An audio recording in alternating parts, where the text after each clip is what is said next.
internacionales relacionados con productos orgánicos, vehículos eléctricos, baterías y sustentabilidad. En la década de 1990 se desempeñó como consultor para productores de productos orgánicos en Argentina, hasta que radicó en Brasil, donde fue uno de los desarrolladores del mercado internacional del açaí, trabajando también con los productos de la selva tropical no madereros. Actualmente, Eduardo Javier es CEO de Bravo Motor Company, BMC y de la EV Share Foundation. El ingeniero Fabián Cáceres es ingeniero electricista por la Universidad Federal de Río Grande do Norte, Brasil. Es magíster en Planificación y Conducción Estratégica Nacional en el Instituto de Altos Estudios Estratégicos. Cuenta con 30 años como funcionario de Andes, también es docente de la UNA como profesor titular de las carreras de Ingeniería Eléctrica y Licenciatura en Electricidad de la FP1. De esta manera, entonces, damos inicio y bienvenida a nuestros disertantes en este primer webinar de la CISPOE. Bienvenidos, ingenieros. Muchas gracias por la presentación. Muy buenas tardes a todos. Agradecido a los organizadores del quinto CISPOE por la invitación, en la persona de la presidenta de la IEEE de la Universidad Nacional de Asunción, Soledad Ferreira. La transición energética es un proceso gradual en el que se sustituye una fuente de energía o tipo de fuente energética por otra. Esta transición debe entenderse como un proceso de modernización energética, en el cual se reemplaza la energía tradicional por una más moderna o mejor. En términos de eficiencia, el sector transporte se halla entre las políticas públicas estratégicas de transición energética centrada en la electricidad. En Paraguay actualmente, el sector transporte consume el 93% del total de los productos derivados de petróleo, importados en su totalidad. Y el transporte carretero es responsable de la emisión del 99.3% de las emisiones totales del dióxido de carbono del sector, en emisiones de gases de efecto invernadero, nocivas al ambiente y a la salud de las personas. La transición a los vehículos eléctricos es una estrategia eficiente para reducir estas crecientes emisiones de dióxido de carbono y la dependencia de los hidrocarburos importados, con lo cual se lograría mejor ambiente y mayor previsibilidad en la balanza comercial nacional, dependiendo de un atractivo de las inversiones, respectivamente. Un vehículo eléctrico es superior a otro convencional o de combustión interna en eficiencia del tipo de motor y el menor costo de la energía frente a los derivados del petróleo. Los vehículos eléctricos son el futuro del transporte a nivel mundial. Paraguay y América del Sur cuentan con lo necesario para producir y asumir su liderazgo y que los vehículos eléctricos sean más accesibles para más personas. Como nuestro país produce más energía eléctrica de lo que consume, las condiciones para la inserción masiva de vehículos eléctricos son favorables y cuanto antes suceda esto, mayores serán los beneficios para las personas, el desarrollo económico y el ambiente. Les dejo con Eduardo Muñoz, quien va a compartir su experiencia y conocimientos sobre la descarbonización del transporte público. Muchas gracias.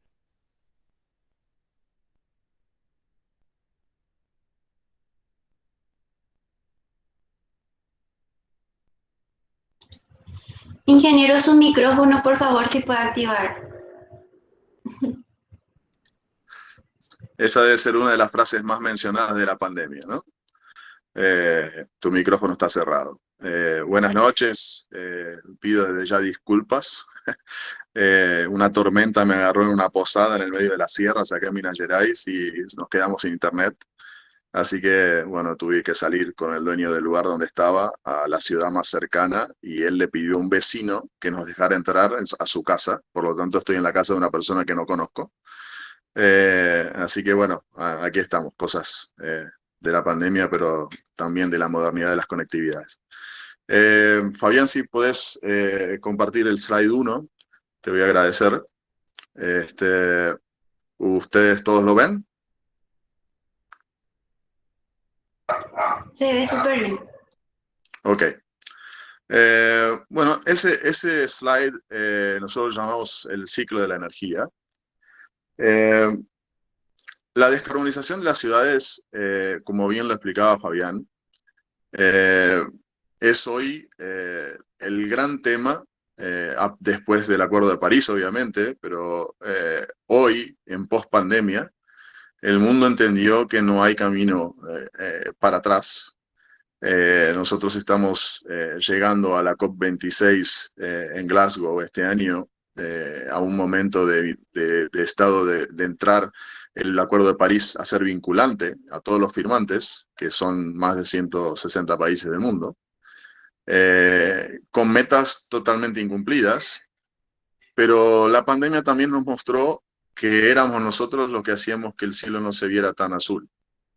En muchas de las ciudades grandes del mundo, Los Ángeles, que es mi casa o mi segunda casa, descubrió que el cielo era azul y eso que obviamente a la gente le gustó mucho.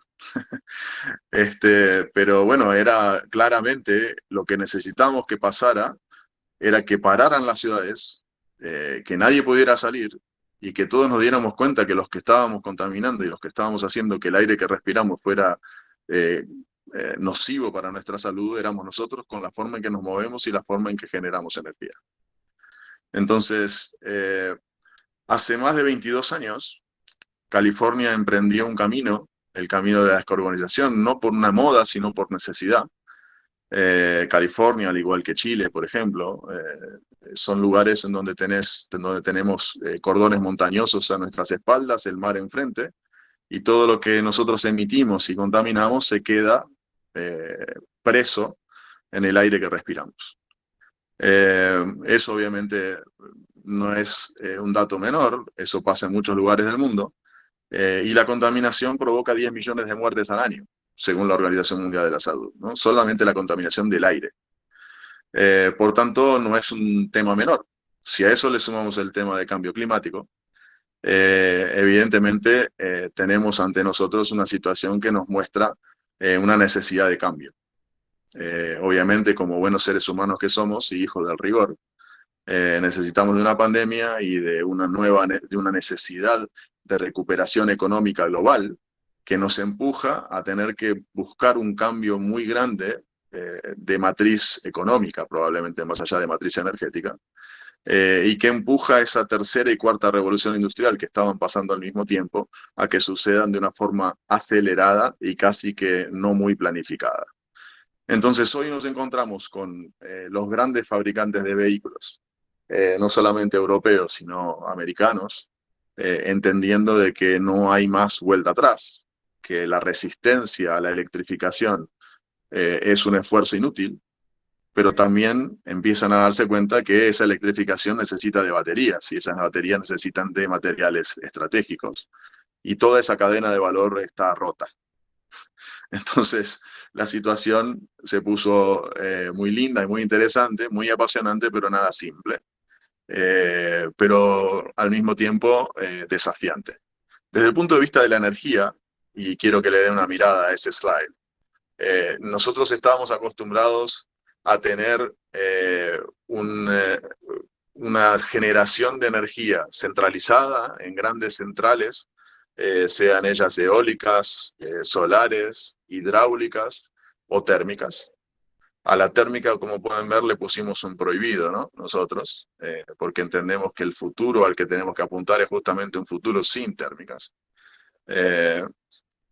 Más allá de que en la transición tengamos alguna térmica a partir de combustión de biogás o de biocombustibles, pero tratando de eliminar la parte térmica. Nosotros obviamente, para poder tener 100% renovables no nos alcanza eh, con instalar mayor cantidad de paneles solares o mayor cantidad de generadores eólicos. Necesitamos poder darle a la red estabilidad, ¿no?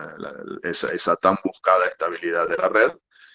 Y tan difícil a veces porque se nos hace muy complicado tener una renovación de infraestructura que consiga atender en tiempo y forma la cantidad de energía que debemos transmitir y distribuir en lugares donde, por ejemplo, tenemos picos de consumo o picos de tensión.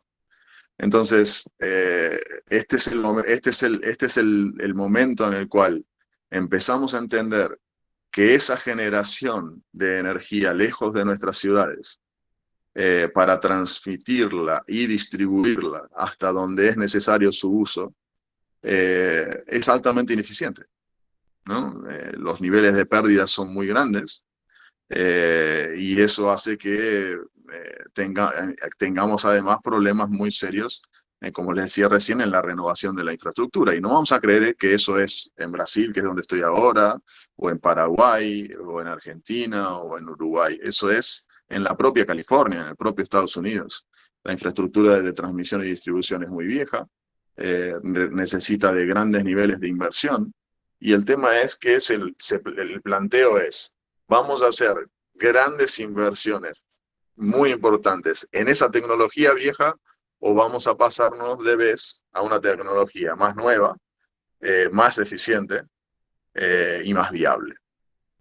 Entonces, este es el momento en el cual los países desarrollados y los países subdesarrollados se igualan en un mismo problema.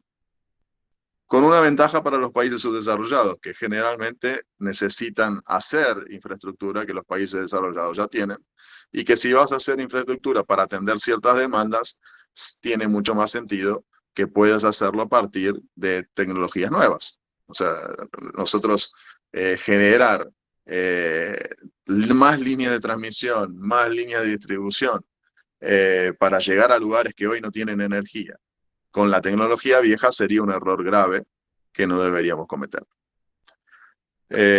Los países desarrollados necesitan simplemente hacer lo que California, por ejemplo, está haciendo hace 22 años, desregulando el sector energético y legislando en pos de una descarbonización y de una mejor legislación de protección ambiental.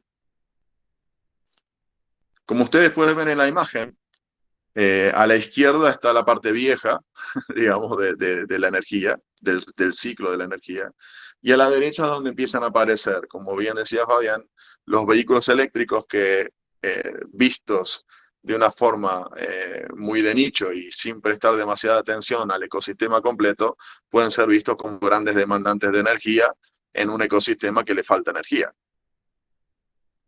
El tema es que los vehículos eléctricos no son otra cosa que computadoras y baterías con ruedas. Entonces esos vehículos que sí demandan energía de una forma puntual en el momento de la carga, esa carga puede ser en momentos donde la energía está sobrando en el sistema, podemos mover personas y cosas, y también podemos inyectar de vuelta a la red de forma distribuida donde hay necesidad. Entonces los vehículos eléctricos, tal cual se piensan de ahora para el futuro, lejos de ser un problema de la red eléctrica, pasan a ser una especie de solución de la red eléctrica. Ustedes imaginen que podemos tener, por ejemplo, ómnibus, que en el rush hour de la mañana, o sea, en el momento que todo el mundo quiere ir a trabajar, transportan gente.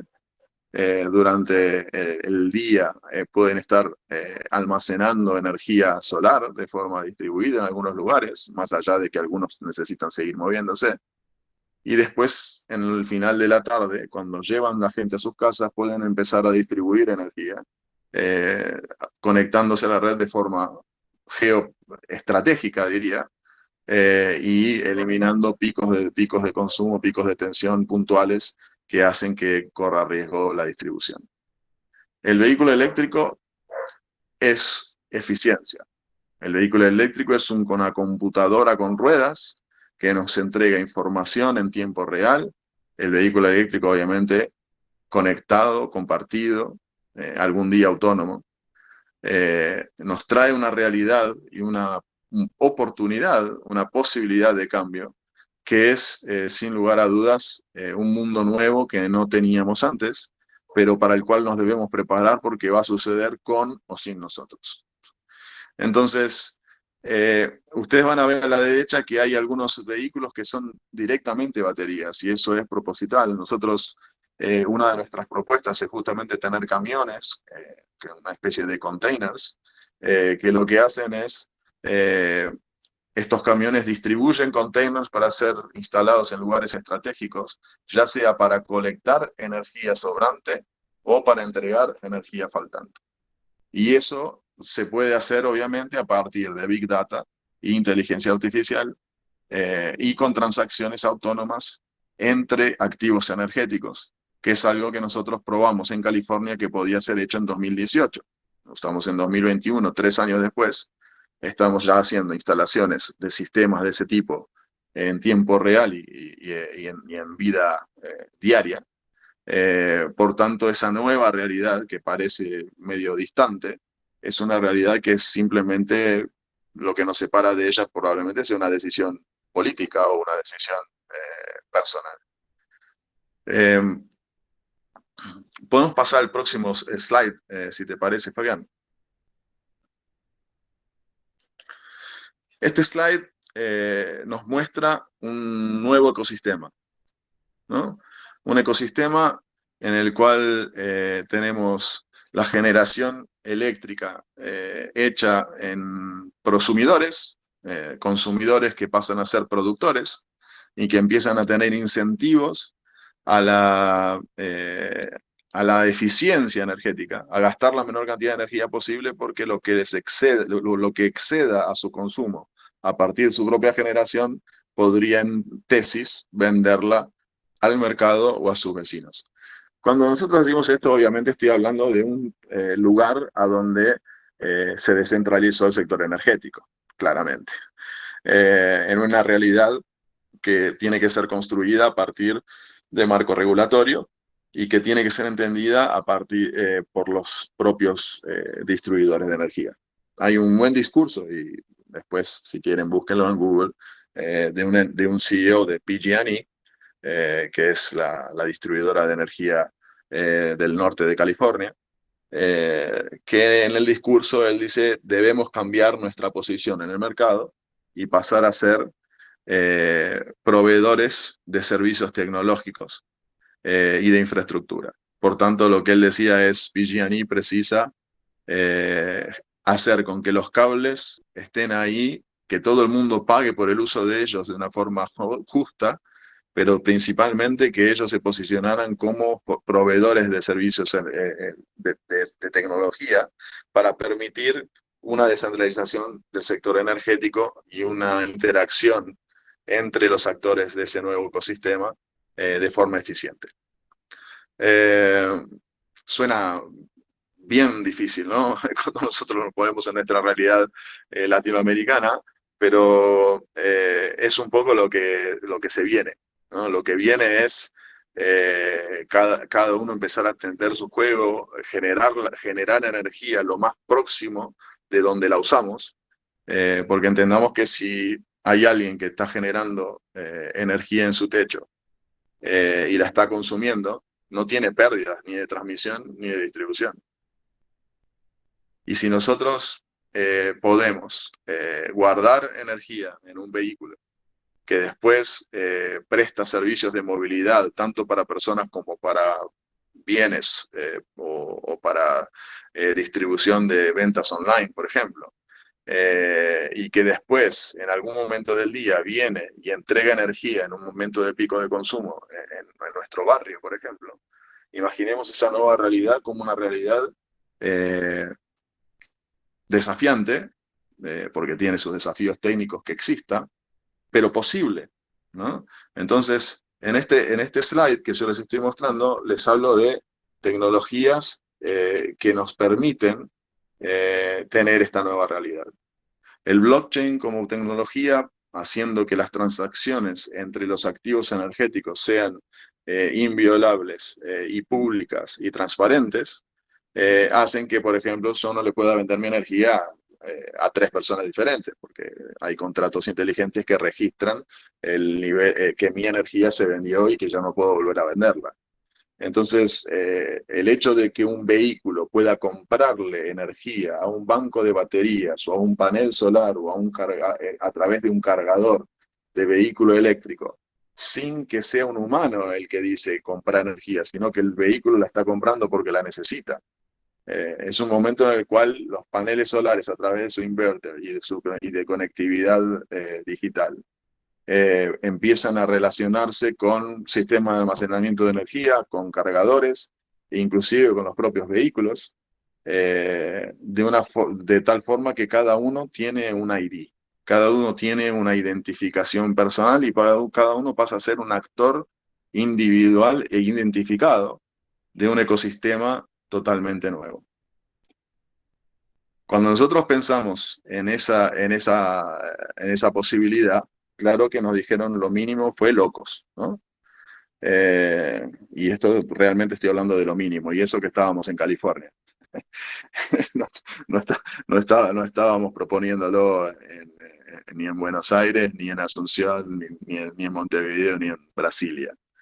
Entonces, claro, bueno, hoy, 10 años después, o en realidad esto lo empezamos a probar técnicamente hace 4 años, eh, todo suena mucho más lógico, ¿no? Pero principalmente porque hay algunos factores no menores, como la propia descarbonización, que vienen a contribuir con que ese ecosistema sea viable económicamente. Nosotros teníamos, cuando empezamos algunos proyectos en Brasil, teníamos viabilidad económica después de combinar varios factores con un crédito de carbono a $17, por ejemplo. Hoy estamos con un crédito de carbono que mínimamente está a $72. Y que aparentemente a medida que se acerque el acuerdo, la COP26 y entre a ser vinculante el Acuerdo de París, no es loco que nosotros pensemos a final de año o inicio del año que viene en un crédito de carbono a aproximadamente los $100. Entonces, en esa situación de marco general, a donde los créditos de carbono aumentan de valor, a donde contaminar empieza a ser penalizado, a donde ser más eficientes es no una opción, sino una obligación prácticamente. Está claro que seguir moviendo personas y cosas en ambientes urbanos con vehículos de combustión interna que tienen solamente el 23% de eficiencia en energía a movimiento de rueda, y que además contaminan el aire que respiramos, no parece algo lógico de seguir haciendo a esta altura del siglo XXI. Cuando vemos, dice, pero el vehículo eléctrico es muy caro, lo escucho casi todos los días. Bueno, definamos caro y barato, ¿no? Un vehículo eléctrico, por ejemplo, en el uso de ómnibus, y no estoy hablando de Suecia o de Noruega, ni de Dinamarca, estoy hablando de Santiago de Chile o de Bogotá, en Colombia. Ya hay estudios hechos tanto por el BID como por la CAF que demuestran que la mera sustitución del vehículo diésel por el vehículo eléctrico produce reducciones de costo operacional de un 65%, desde un 65%. Cuando se empieza a poner más tecnología y más conectividad y mayores acciones en temas de software y demás para poder mejorar la eficiencia del sistema, podemos llegar a reducciones de costo operacional de 85%. Lo que claramente es que cuando hay financiamiento, como existe tanto financiamiento por fondos de cambio climático, de ESG, de ESG, de movilidad eléctrica. O sea, lo que sobra hoy es dinero para eficiencia energética, para reducción de emisiones. Entonces, claramente lo que hoy tenemos es un problema de decisiones políticas y principalmente de abertura mental al nuevo conocimiento y a la nueva realidad. Entonces, cuando hace años propusimos que el Paraguay debía cambiar drásticamente su sistema tanto de generación, distribución de energía como de movilidad, lo hacíamos basados en hechos, que sobraba energía de las hidroeléctricas y que Paraguay no tiene ni refinerías ni petróleo. Eh, Obviamente ni siquiera consideramos el tema de que respirar aire contaminado importando combustibles fósiles nos suena algo demasiado lógico de hacerse. Y esta nueva realidad es una realidad donde empresas de distribución de energía tienen que entender que hay un nuevo modelo de negocios a seguir. Hay un nuevo cliente, que es el vehículo eléctrico, que al mismo tiempo puede ser un nuevo proveedor, ¿no? De forma distribuida. Y al mismo tiempo hay un sector de la economía del país que la distribuidora de energía puede ocupar y que hoy ocupa claramente otro sector. Entonces, esta nueva realidad que se plantea, en la cual nosotros podemos hacer con que países como Paraguay y Uruguay, que son modelos bastante similares, países a los que les sobra energía renovable, pero al mismo tiempo importan combustibles fósiles, y sobra energía renovable generalmente porque hay un factor fundamental de la eficiencia energética, que es poder guardarla. Si nosotros no podemos guardar energía para usarla cuando nos es lógico usarla, cuando nos es necesario usarla, no podemos ser muy inteligentes en el uso de nuestros recursos energéticos. Entonces, ahí es donde el avance muy importante de los últimos años en el sector baterías empieza a viabilizar toda esta nueva economía verde de la cual todo el mundo habla. Por eso nosotros, en nuestro ecosistema y en nuestra empresa en particular, yo siempre le digo a mis colegas y a la gente que trabaja en nuestro equipo, sin baterías no hay paraíso. O sea, sin baterías, esta nueva realidad, esta nueva economía, este negocio que es el mayor negocio de la historia de la humanidad y que va a suceder en los próximos 20, 30 años, que es la economía verde, no existe.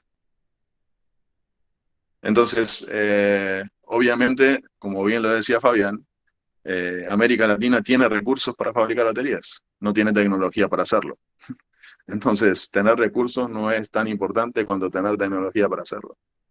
Y tener tecnología para hacerlo es importante, pero también sin recursos no se pueden hacer baterías. Por lo tanto, diría que estamos en un momento en el cual nosotros estamos haciendo un esfuerzo muy grande y con un apoyo muy importante por parte del gobierno federal de Brasil, del estado de Minas Gerais, que es donde hay minerales estratégicos, del municipio de Nova Lima, para transformar también a Brasil en un líder tecnológico de esta economía verde y un gran productor de materiales para baterías y baterías de litio, para hacer esta realidad posible y más lógica también en nuestra región. ¿Por qué digo más lógica? Porque la verdad que no tiene mucho sentido hoy lo que está pasando, que es que se va litio, se transforma en hidróxido de litio en Asia, de ahí se va a hacer baterías, de ahí las baterías pueden llegar a cruzar el Atlántico a México para hacer vehículos que después se usan en Noruega. Y esa logística ahí no tiene ningún sentido para mí. Y es peor cuando, por ejemplo, esos vehículos eléctricos se fabrican en Estados Unidos para después venir a nuestra región. Entonces, claramente, esta nueva realidad nos plantea desafíos muy grandes desde el punto de vista regulatorio, desde el punto de vista de decisiones políticas, desde el punto de vista de la coyuntura económica.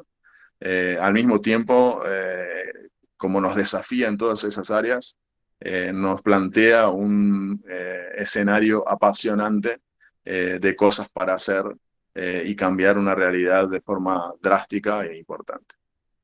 De mi parte, quisiera, porque vi que ya empezaron a aparecer preguntas y no las puedo leer, o estoy en el celular.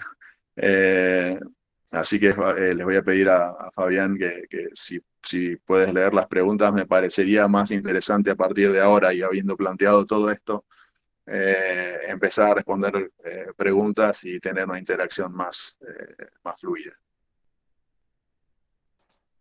Bueno, yo le pediría a la que estaba, ¿cómo se dice?, coordinando la presentación, si puede seleccionar las preguntas y leerlas para que pueda responder. Gracias.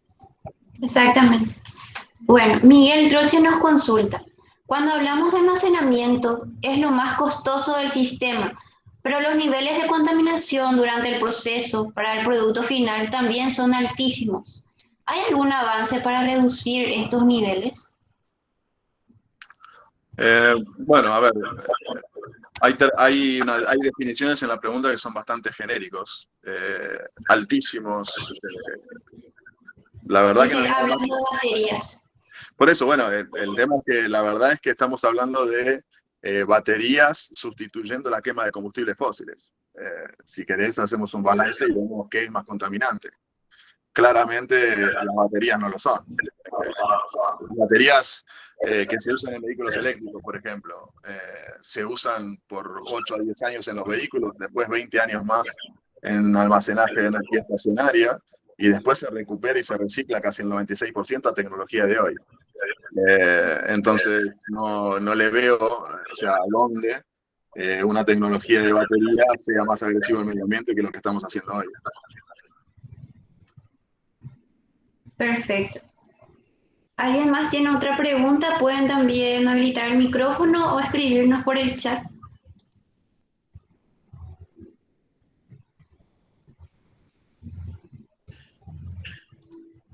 Bueno, mientras toman coraje de hacer preguntas, me voy a extender un poco más sobre esa, la primera. La minería para electrónicos está siendo también muy, diría, me está saliendo challenge, que es la palabra en inglés, pero muy desafiada, vamos a decir así, para mejorar procesos. Y están empezando a hacerlo.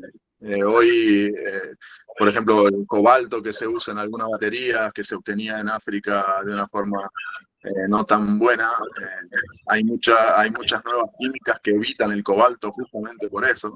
Entonces la presión social global diría que está muy fuerte encima de la contaminación, de lo social, ¿no? y de la gobernanza, que es lo que se dice el ESG, ¿no? Entonces, diría que en estos próximos 4 o 5 años que vienen vamos a ver muchas mejoras en ese sentido. Y como bien expliqué, el hecho es que tengamos una vida de casi 30 años de la batería hasta que se recicle todos sus materiales para hacer baterías nuevas, nos pone en una situación que nunca tuvimos con el petróleo, por ejemplo. Entonces, sin lugar a dudas, es más que beneficioso. Tenemos otra consulta de Ronald Araujo. Nos dice, la compra de un vehículo eléctrico reduce los costos operacionales, pero ¿qué hacer cuando se acaba la garantía del fabricante? ¿Qué se puede hacer para que los talleres, centros de mantenimiento estén capacitados? En esa parte tiene ventaja los vehículos a combustibles.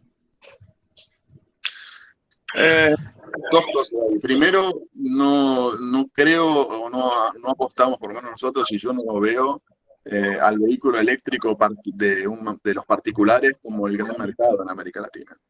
El gran mercado de América Latina es de vehículos de trabajo, taxi, vans, ómnibus, en el caso de movimiento de personas, y sus hermanos en delivery de mercaderías, en ambientes urbanos o interurbanos. Eso como primera medida. Como segunda medida, el motor eléctrico tiene 24 piezas en promedio, de las cuales 2 móviles son solamente 2.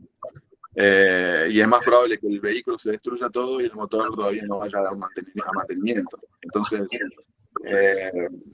realmente no veo por qué sería más beneficioso el motor a combustión, que tiene 4.500 piezas, de las cuales el 30% son móviles, filtros de aceite, etcétera, etcétera. No entiendo a dónde sería el beneficio o la ventaja. Claro que va a haber que capacitar mecánicos, sí, cada vez con un cambio tecnológico hay que capacitar mecánicos, pero no veo cuál es el problema. O sea, se hará a medida que el cambio de flota se vaya sucediendo, va a haber mecánicos que eran mecánicos de combustión interna que van a pasar a ser mecánicos de vehículos eléctricos. Es un proceso que ha sucedido cada vez que hubo cambios tecnológicos. Perfecto. Irving Cardoso nos dice, en cuanto a los procesos de blockchain, ¿lo ve viable en el futuro desde un punto de vista energético? Totalmente. Lo veo viable no en el futuro, lo estoy viendo viable ahora. Ya lo estamos probando, ya estamos haciendo transacciones entre privados a partir de contratos inteligentes. Así que sí, no veo cuál es el problema. Obviamente me van a decir, pero Bitcoin usa mucha energía. Sí, pero no estamos hablando de Bitcoin, estamos hablando de blockchain, que son dos tecnologías diferentes. El blockchain en nodos descentralizados entre privados, en un ecosistema privado, no veo por qué no pudiera suceder. Luis Fernández dice, quisiera saber la opinión del disertante Eduardo Muñoz sobre el futuro de las baterías hechas de residuos nucleares. No creo en esa tecnología. No le veo ni presente ni futuro, diría. Por lo menos nada que sea un residuo nuclear me parece razonable. Estamos viendo la llegada de nuevas tecnologías y nuevas químicas con densidades energéticas y costos muy bajos. Aún en baterías, todavía con tecnología de batería. La verdad es que pensar en usar residuos nucleares en ambientes urbanos me pica. me da cosa. No es algo que me gustaría que pase y no creo que suceda. Diego Chamorro dice, ¿qué tan resistentes serían los vehículos eléctricos a las temperaturas extremas? Ya que el peor enemigo para las baterías, si no me equivoco, es el calor, y en nuestro país, Paraguay, se suelen tener las temperaturas más altas de la región. Gracias. Es una buena pregunta, respuesta, gracias a Dios. La tecnología está avanzando muy rápido. Esos problemas ya se han tenido y ya se han solucionado. Hay packs de baterías que tienen intercambiadores de calor y mantienen la temperatura estable de la batería, no importa cuán frío o caliente esté afuera. Entonces son temas que se han ido solucionando. Obviamente que los primeros vehículos no tenían esa solución y que todavía hay vehículos que no la tienen, pero claramente técnicamente está solucionado y vamos a ver esa solución siendo aplicada en los próximos modelos. Perfecto. Miguel Troche pregunta, ¿sería una opción más factible los sistemas de transporte como los metrobuses en vez de los vehículos particulares? Sí, sin duda alguna, tenemos que repensar la forma en que movemos personas y cosas en la ciudad. Claro que para poder pedirle a la gente que deje de usar su vehículo particular le tenemos que dar una opción válida y confortable y a un precio razonable, ¿no? Entonces, los metrobús son una de las soluciones, no creo que sean la única, pero sí una de las herramientas para lograr ese objetivo, claramente. Nosotros vemos en ese cambio el vehículo eléctrico conectado y compartido como la gran solución de la ciudad. Hablamos de estudios hechos que demuestran que a donde hay cierta infraestructura de transporte con vehículos eléctricos conectados y compartidos, pasarían a ser redundantes prácticamente el 90% de los vehículos de la ciudad. Y ahí me gustaría que cierren los ojos y se imaginen su ciudad con 90% menos de vehículos. Sería un lugar mucho más lindo para vivir, sin lugar a dudas. Y una economía con una productividad mucho más grande y con gente gastando menos dinero en cosas que no tienen sentido. Incluso se reducirían los accidentes automovilísticos. En un 90%. Un 90% menos de vehículos, menos accidentes, sin lugar a dudas. Ezequiel Rodas nos consulta, en cuanto a los vehículos eléctricos, ¿sería factible aplicarlo a países latinoamericanos, específicamente a Paraguay, y a qué tipos de transporte se podría aplicar? sin lugar a dudas, que le hemos mandado mensajes a diferentes actores dentro del Paraguay, diciendo no tiene ningún sentido que haya vehículos a combustión interna en Paraguay. O sea, un país que tiene el excedente de producción de energía a partir de energía renovable, como Paraguay tiene, la movilidad urbana completa debería ser eléctrica, como recién lo expliqué, porque primero porque tiene sentido, segundo porque es más económico, tercero porque es menos contaminante y cuarto porque sería mucho mejor para toda la población. Guillermo González dice, considerar a los trenes eléctricos como algo viable técnica y económicamente en el Paraguay. No, no creo en los trenes como nueva, o sea, los trenes que existen, buenísimo que sean eléctricos, pero a donde no hay trenes, pensar en hacer trenes no me parece una buena idea, sobre todo para mover gente. El tren para mover gente es un vehículo que pesa toneladas para mover kilos. Es extremadamente ineficiente. En muchas partes del día mueve muy poca gente y en pocas horas mueve mucha gente. Yo creo que sin lugar a dudas el Metrobús, las vans, los taxis, los vehículos compartidos, la micromovilidad eléctrica son soluciones mucho mejores que un tren. Pensemos que el tren aparte divide la ciudad en dos, ¿no? Primero hay que expropiar tierra. Después hay que poner el tren arriba y después hay que hacer túneles o puentes o barreras y eso corta o destruye la lógica y la dinámica de la ciudad. O sea, no me parece que el tren sea una solución inteligente a donde no existe, ¿no? Perfecto. ¿Alguien tiene otra consulta más?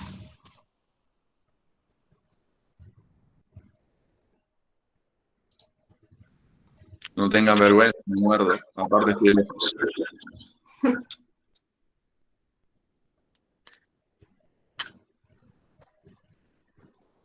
Esta tecnología está implementada entonces en Los Ángeles, ¿verdad? Como un proyecto piloto. Quería consultar a decir qué tal está de Sí, desarrollo. bueno, cuando dices esta tecnología, ¿cuál de ellas? ¿No? Porque hemos hablado de varias. El EV-Share. EV-Share. Sí, EV-Share estamos ahora, el tema de la crisis de los chips hace que no nos entreguen vehículos eléctricos, pero tenemos 1.100 taxistas registrados en la ciudad de Belém, en la región amazónica de Brasil. El sistema está funcionando, lo que están faltando son los vehículos. Estamos haciendo ahora 2 ciudades importantes acá en Brasil con ómnibus. El sistema tal cual planteado se está implantando en una comunidad que el proyecto se llama Advanced Energy Communities en la ciudad de Los Ángeles. Y ese es un poco más osado porque significa poner paneles solares en unas casas de barrio. Esas casas entre sí hay techos solares comunitarios en áreas del gobierno de la ciudad, cargadores públicos de energía. O sea, ese es un programa un poquito más complejo, pero también es el que sacramenta todo el ecosistema que nosotros planteamos en el pasado y recibió un subsidio del California Energy Commission de $10 millones para ser hecho. Así que ese es el más completo, diría. Tenemos otra pregunta. Nos dice Ramón Araujo. ¿Qué opina de los vehículos movidos a hidrógeno? ¿Qué vehículos? Vehículos de hidrógeno en un tren o en un barco podría decirse que podría ser razonable, no lo sé, creo que no. Pero pongamos que sea más razonable. El hidrógeno en un vehículo chico es una locura. Pensemos que para generar una unidad de hidrógeno hacen falta 7 unidades de energía. Creo que son todos ingenieros ustedes. Están todos estudiando ingeniería, son todos ingenieros, ¿verdad? La gran mayoría. Por eso, bueno, yo diría que a ningún ingeniero que haga 5 cuentas le cierra el hidrógeno. Cuando nosotros necesitamos 7 unidades de energía para generar una de hidrógeno, y después tiene que ser enfriada, comprimida, transportada e inyectada en el vehículo para que dentro del vehículo una celda de combustible genere energía para mover un motor eléctrico. ¿Cómo sería comparar eso con un panel solar que le da energía a una batería que mueve una rueda? No le encuentro mucha lógica. Y la verdad que, bueno, no es que lo diga yo, la propia Toyota, que apostó por el hidrógeno, en algún momento dijo Tesla tenía razón, aunque siguen apostando el hidrógeno por creo yo que por una necesidad de recrear el modelo del petróleo con algo más verde. Pero no porque tenga lógica económica o técnica, ¿no? Perfecto. Wilson Bernal nos consulta, ¿se requiere siempre de los famosos permisos políticos para pensar siquiera en una idea de explotación eléctrica en la región? Ha sido siempre la traba histórica, por lo menos en nuestro país. Sí, de nuevo, no me gusta decir tal país hace tal cosa, a tal país le pasa otro, porque en general pasa en todos lados, ¿no? Pero bueno, hay una necesidad y la necesidad tiene cara de hereje, dice el dicho, ¿no? Entonces, en todos lados estamos teniendo problemas de blackouts de energía por picos de consumo y de demanda que no estamos pudiendo cumplir. Tener vehículos a combustión va a ser más caro, mucho más caro en estos próximos años que el vehículo eléctrico, y nosotros en Argentina tenemos un dicho que dice billetera mata galán, ¿no? Es como la economía no se juega, o sea, cuando pasa a ser más barato se terminan las discusiones. Así que diría que vamos a ver muchos cambios en estos próximos años y que no tiene mucho sentido que sigan promoviendo atractos desde la política, porque van a quedar muy expuestos. Sí. Miguel Troche dice que no es factible la generación de hidrógeno, pero Paraguay tiene un proyecto piloto como siempre. Nos está comentando. Diría que casi todos los países están teniendo un proyecto piloto empujados por lobby petrolero o por gente que tiene tecnología de celda de combustibles de hidrógeno y que la quiere aplicar en algún lugar y en algún pauto diga que hay la debe usar. Pero de nuevo, ¿no? El problema que tenemos siempre es que en la política no hay capacidad de evaluación técnica y que a los técnicos se los escucha poco. Entonces diría a ustedes que son técnicos tendrían que hacer mucho ruido a ver si los escuchan. Ezequiel dice, otra consulta. ¿Habría intereses de por medio para no implementar o para poner trabas para la implementación de los vehículos eléctricos? No, hoy no. Uh-huh. No, hoy claramente no. Y yo creo que lo que está faltando es madurez en el sentido del conocimiento. Y empezar a ver lo que ya está pasando en el mundo y que ya no se discute, ¿no? Ya no hay discusión sobre eso. Hace 4 o 5 años, 10 años, cuando nosotros empezamos se discutía todo. Hoy ya no se discute más. Entonces no veo esto pasando en los próximos años. Exactamente. Entonces, si alguien tiene más consultas, ¿podemos guardar un momento?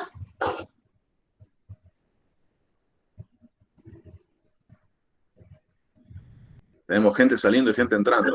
Desde casi una hora, me siento feliz. Quiere decir que todavía los mantuve acá. Son 55. Muy bien. Sí. Un sábado a la noche, aparte. Es mucho más difícil.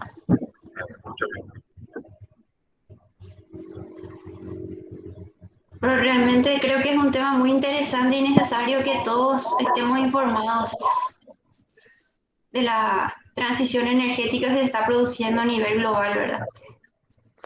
Sin duda sí, yo creo que ustedes tienen un país que tiene todos los desafíos y todas las ventajas. Deben transformar los desafíos en oportunidades y aprovechar las ventajas, diría, y sería resuelto. Obviamente que siempre es una cuestión de mucha charla y de mucho convencimiento, porque las estructuras más antiguas no quieren soltar el poder o el status quo, ¿no? Pero nada, llega un momento en que se hace insostenible no hacer el cambio. Me surge. Como les dije antes, cuando países como Chile o Bogotá, con bancos como el BID y la CAF, te dicen, no importa, el dinero está, es solamente la decisión política lo que falta y es viable económicamente. Y bueno, en algún momento se va a hacer muy complicado explicarle a la gente por qué sigue viajando en vehículos malos, respirando aire envenenado, y con un costo económico absurdo. Entonces, yo creo que esas respuestas se van a hacer cada vez más difíciles de responder y eso va a promover el cambio más rápido, ¿no? Y bueno, creo que las nuevas generaciones como ustedes, que vienen con más conocimiento y con más entendimiento de cómo es la nueva realidad, deban también empezar a exponer sus ideas y llevar adelante sus motivaciones a un cambio más rápido.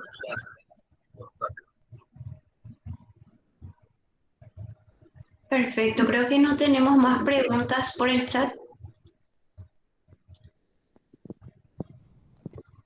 Buenas tardes. Antes de terminar, quiero pedirle a todos los presentes si es que nos podemos sacar una foto grupal.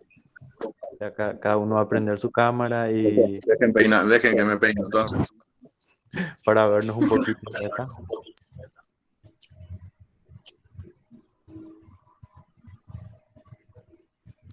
Bueno.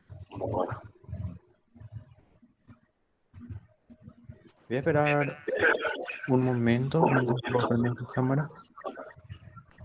Y les aviso cuando tomo la foto.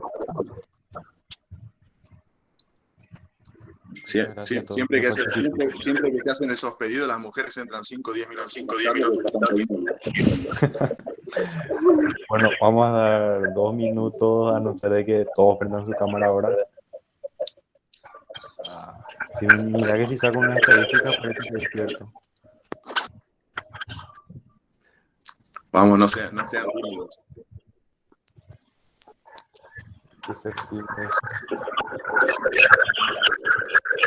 Voy a sacar una foto ahora, otra ahora, muchas fotos. ¿Ya está? Y más cámaras. Ahí está. Muchas fotos. Gracias. Muchas gracias, Irving. Entonces, si no hay más preguntas, podemos dar por terminado este webinar. Desde ya le agradecemos al ingeniero Fabián y Eduardo por su tiempo, por su predisposición para poder llevar a cabo esta actividad. Bueno, yo les agradezco que se hayan tomado un tiempo, un sábado a la noche, para escucharme. Así que, bueno, les mando un abrazo y bueno, me voy a volver a la posada. Tengo como 20 minutos de viaje por caminos de tierra y medio complicado. Así que, muchas gracias. Muchas gracias también de mi parte, agradecido por la oportunidad que nos dieron. Las megas tendencias están llegando y la pandemia las está acelerando y este es un tema que tenemos que tener en consideración. Así que buenas noches a todos. Muchas gracias.